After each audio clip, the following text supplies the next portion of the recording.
Olá!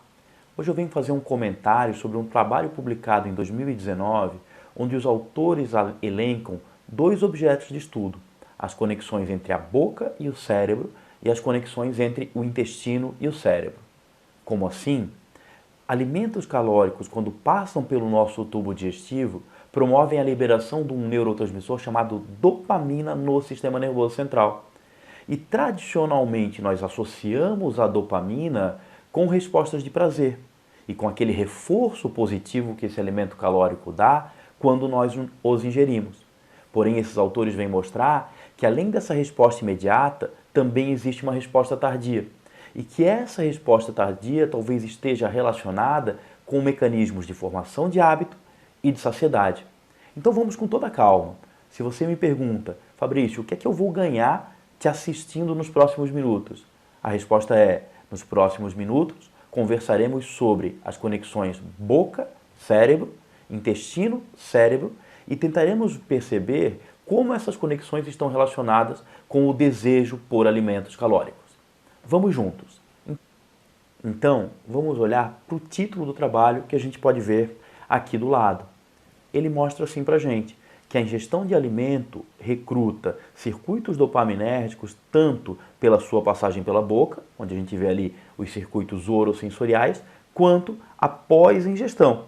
E isso vai afetar o comportamento ou desejo por comida em seres humanos. Vamos olhar para o primeiro gráfico desse trabalho. Então eu vou passar o cursor aqui para que a gente possa entender o que está vendo.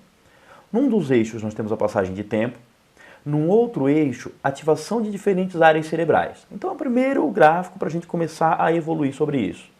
Nesse retângulo aqui, em cinza inteiro, é o tempo que a pessoa ficou ingerindo um milkshake, como um exemplo de alimento calórico. O que a gente pode ver? A gente pode ver que logo após o início da ingestão do milkshake, eu já tenho uma maior atividade de algumas áreas do cérebro que nós vamos ver. Ela diminui e um tempo depois ela aumenta. Então eu diria que assim, ó, mais ou menos aí, eu tenho um primeiro pico de liberação aqui com uns 2 minutos depois do início da ingestão e um segundo pico de liberação, vamos botar aí em média uns 15 minutos depois da ingestão. Então é como se fosse na hora em que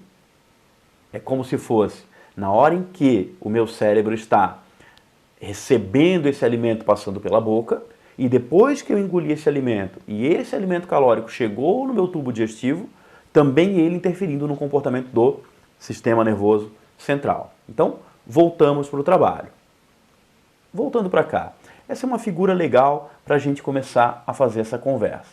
O que nós temos aqui? Ó? Vamos olhar para cá. Esse canto que eu estou passando o cursor para a gente agora, ele tenta mostrar aquilo que o outro gráfico mostrou. Então, o que é que nós temos? Primeiro, uma liberação rápida de dopamina mediada pela passagem do alimento pela boca e depois uma liberação mais lenta de dopamina mediada pela chegada desse alimento calórico no tubo digestivo. Então lembra, 1 a 2 minutos depois da chegada do alimento na boca e uns 15 minutos depois desse alimento ter chegado já no tubo digestivo. O que eu quero convidar vocês a olhar agora? Percebam comigo aqui, ó, que em vermelho estão essas áreas do cérebro aqui. O que eu tenho aqui? Córtex pré-frontal, por exemplo, núcleo do trato solitário. Então, são hipocampo, núcleo accumbens, são áreas do cérebro associadas com o quê? Todas essas áreas que eu acabei de falar para vocês são áreas do cérebro associadas ao comportamento alimentar de reforço. Então, são áreas que eu vou ter a sensibilidade desse alimento passando pela boca, mas são áreas que também vão me permitir prazer e formar memórias afetivas. Por outro lado, olhando na figura novamente, o que é que nós temos? Nós temos aqui as regiões em azul. Quais são essas regiões em azul? Especialmente estriado e núcleo caudado.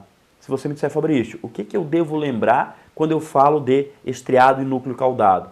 A resposta é entender que são duas áreas, então, associadas à formação de hábito e controle de comportamento. Então, assim, o que esse trabalho mostra inicialmente para a gente? Que esse alimento calórico, além de produzir esse prazer biológico quando passa pela boca, ao chegar no intestino, também promove um aumento de liberação de dopamina em áreas de formação de hábito. Acaba sendo aquela círculo vicioso do alimento calórico, vamos dizer assim. Esse é o primeiro ponto do trabalho. Agora eu quero convidar vocês a olhar para o segundo ponto desse trabalho. Então, vamos juntos. Muita calma para que a gente possa interpretar esse gráfico. Vou passar aqui, ó, deixa eu fazer uma coisa para a gente aqui. Deixa eu tentar passar uma reta, do melhor que eu possa, nesse ponto. Por que eu dividi o gráfico em dois pontos? Porque aqui, ó, nós temos o desejo, tá ok? O desejo por quê? O desejo por comer. Para esse lado do gráfico, são pessoas que tinham menor desejo de comer. Para esse lado do gráfico, maior desejo de comer. Entendido até agora? Continuando. O que eu tenho aqui? Áreas do cérebro. Aquelas áreas do cérebro que eu comentava com vocês, associadas à liberação de dopamina, como hipocampo, algumas áreas do córtex, e aqui embaixo, aquela área do cérebro que é o núcleo caudado. Então, vamos juntos. Aqui, a liberação de dopamina imediata, quando o alimento calórico está passando pela boca, e aqui a liberação de dopamina quando aquele alimento calórico chega no tubo digestivo. E aí se você me pergunta, tá, e daí? A resposta passa por começar a perceber então que, vamos juntos, naqueles indivíduos que não tinham tanto desejo de comer, ou que melhor, se sentiram mais saciados, percebam que a liberação de dopamina naquelas áreas associadas a prazer foi menor. Porém, a liberação de dopamina no núcleo caudado foi maior. Por outro lado, deixa eu pegar uma caneta de outra cor agora para a gente. Vamos pensar aqui uma caneta laranja. Por outro lado, percebam que naqueles indivíduos com maior desejo por comer, a liberação de dopamina naquelas áreas de prazer foi maior e depois aquela liberação de dopamina no núcleo caudado acabou sendo menor. Aí você me pergunta, e daí? Né? Daí, como é que a gente pode interpretar esse tipo de coisa agora? Vamos olhar para a próxima imagem para que a gente possa fazer uma boa interpretação então. Olhando para cá, percebam comigo. Indivíduos com baixo desejo por comer.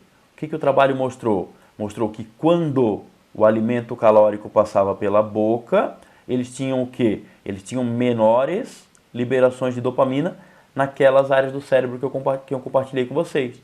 E que quando esse alimento chegava no tubo digestivo, a liberação de dopamina era maior aonde? Naquela área do cérebro associada a estímulo da saciedade e também formação de hábito. Depois, os outros indivíduos, para fechar a conversa. O que nós temos aqui? Nós temos os indivíduos com alto desejo por alimentação, né? Então vamos olhar aqui novamente, cadê a minha tá aqui? Com alto desejo por comer. O que aconteceu com eles? Exatamente o contrário. Quando o alimento passava pela boca, o que eu tinha? Eu tinha uma maior liberação de dopamina naquelas áreas associadas a prazer. E, quando esse alimento chegava no tubo digestivo, a liberação de dopamina naquela área de saciedade, de formação de hábito, acabava sendo menor. E aí, para fechar a nossa conversa, se você me pergunta, tá, o que a gente pode tirar de proveitoso disso tudo? A gente pode tirar de proveitoso que esse trabalho reforça o papel da conexão boca-cérebro na busca por alimentos calóricos, e ele traz de novidade essa conexão, então, em humanos, do tubo digestivo, também promovendo a liberação de dopamina, numa área associada a controle do hábito, e o que ele viu foi que naquelas pessoas que se sentiam mais saciadas, essa área era mais ativada também, e isso parece estar relacionado com esse sentimento de saciedade. Pessoal, eu termino por aqui o meu comentário dessa semana. Fiquem à vontade para participar sempre que acharem necessário. Um abraço, tudo de bom, tchau!